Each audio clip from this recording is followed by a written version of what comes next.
As a criminal defense attorney, I field the phone call frequently from people who are arrested and in jail, or from their family members, or from friends that are telling me, hey, I got arrested, or somebody got arrested by the police and taken down to jail. What's going to happen next? How do we bail them out? When can they go back to work?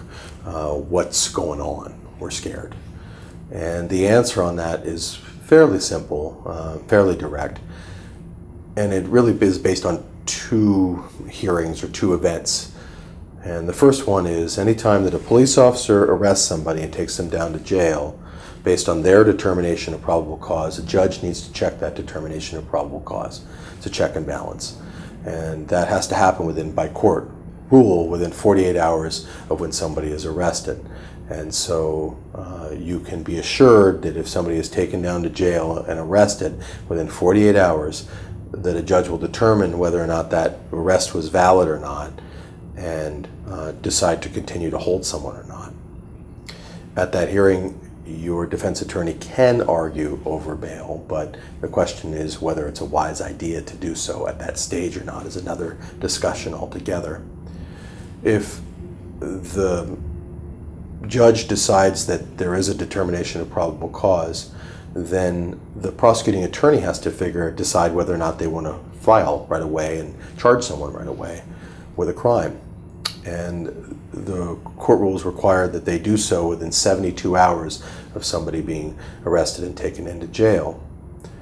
And so if they don't make that determination within 72 hours, then by default, everybody is released to go out back home and go back to their lives. It doesn't mean that they won't be charged with a crime. It doesn't mean that they won't receive a summons in the mail a month later, a week later, whatever it is, saying, hey, come in, you're going to be arraigned on a criminal charge. It just means that the prosecuting attorney didn't rush file and get to it when somebody's detained in jail.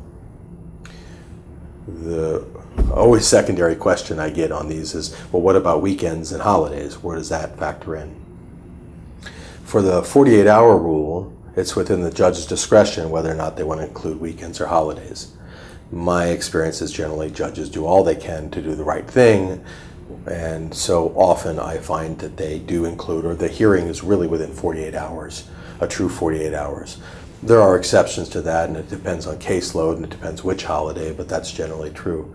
The 72-hour hearing, or 72-hour hold period for the prosecuting attorney to make a charging decision, that has no requirement that let me rephrase that. Weekends and holidays are not included in that determination, so they can hold them beyond 72 hours. If it happens to be a weekend and a holiday, there could be another 3 days potentially that someone is held in the right set of circumstances. Though again, I find prosecuting attorneys try to do the right thing, their offices try to do the right thing, and so it just depends on the volume of cases, depends what holidays, and a lot of that information can sometimes just be gotten by speaking with a court clerk or with the jail personnel, if you know who to call and who to talk to. So these are the rules that are Washington state rules, and so it applies throughout the state of Washington.